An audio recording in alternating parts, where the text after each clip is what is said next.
Hi guys, welcome to my channel. இன்னைக்கு பார்த்தீங்கன்னா ஒரு random day in my life video தான்.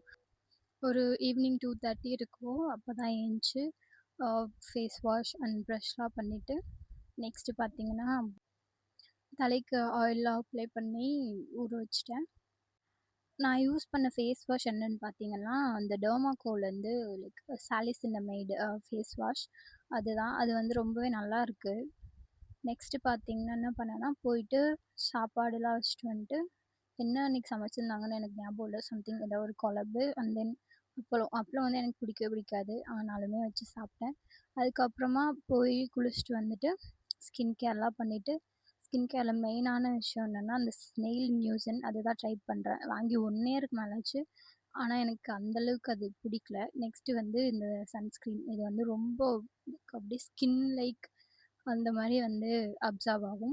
அதுக்கப்புறமா ஒர்க்குக்கு வந்துட்டேன். ஒரு 5:30 போல் ஒரு 9 ஹவர்ஸ் கழித்து இருட்டில் பேய் மாதிரி ஏஞ்சி வந்து கிச்சனுக்குள்ளே போயிட்டு நெக்ஸ்ட்டு சமைக்க ஸ்டார்ட் பண்ணிட்டேன். லைக் டெய்லிலாம் சமைக்க மாட்டேன், என்றைக்கெல்லாம் தோணுதோ பசிக்குதோ அன்றைக்கி மட்டும் சப்பாத்தி மாவு கொஞ்சமாக எடுத்து உப்பு தண்ணியில் ஊற்றிட்டு அதை பிசைஞ்சு வச்சிட்டேன்.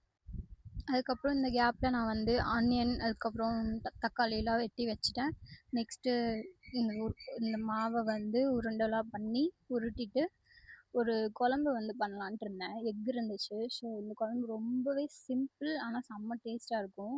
ஒரு லைக் பாத்திரத்தில் எண்ணெய் கடுகு போட்டுட்டு அதுக்கப்புறம் வெங்காயம் கொஞ்சோண்டு தக்காளி இது போட்டு வதக்கிட்டு, மெயினான விஷயமே இந்த பொடி தான். இது என்ன பொடினா லைக் கடையில் வாங்கின பொடி கிடையாது, வீட்டிலையே வந்து சம் மசாலாஸ்லாம் போட்டு அரைப்பாங்க எங்கள் வீட்டில். அதனால தான் லைக் அது ஒரு தனியான ஒரு டேஸ்ட் இருக்கும், செம்மையாக இருக்கும். இந்த பொடி போட்டு இது நல்லா கொதிச்சதுக்கப்புறம் என்ன பண்ணணும்னா எக்கை வந்து உடச்சி எக்கோட ஒயிட்டை மட்டும் ஃபஸ்ட்டு ஊற்றிட்டு கிண்டிட்டு நெக்ஸ்ட்டு யோக் போடணும். அந்த எல்லோ பார்ட்டு யோக் போட்டுட்டு அது அதுக்கப்புறம் கிண்டவே கூடாது, அதை அப்படியே விட்டுறணும். நெக்ஸ்ட்டு சப்பாத்திலாம் போட்டு எடுத்துட்டேன் நான்.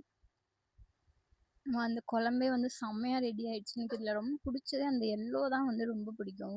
அது லைக் ஓவராகவும் குக் ஆகாமல் லைக் ரொம்ப இதாகவும் இல்லாமல் ஒரு மாதிரி மீடியமாக சூப்பராக இருக்கும். நெக்ஸ்ட்டு எடுத்துகிட்டு இது அதுக்கப்புறம் தண்ணிலாம் போய் எடுத்துகிட்டு லைட் ஆஃப் பண்ணிவிட்டு பெட்டில் போய் உட்காந்தாச்சு சீரீஸ் பார்க்குறதுக்காக. யூஸ் பண்ண ப்ராடக்ட்ஸ் வந்து ஏதாவது வேணும்னா லிங்க் வந்து கீழே இருக்குது, செக் பண்ணிக்கோங்க. பாய்.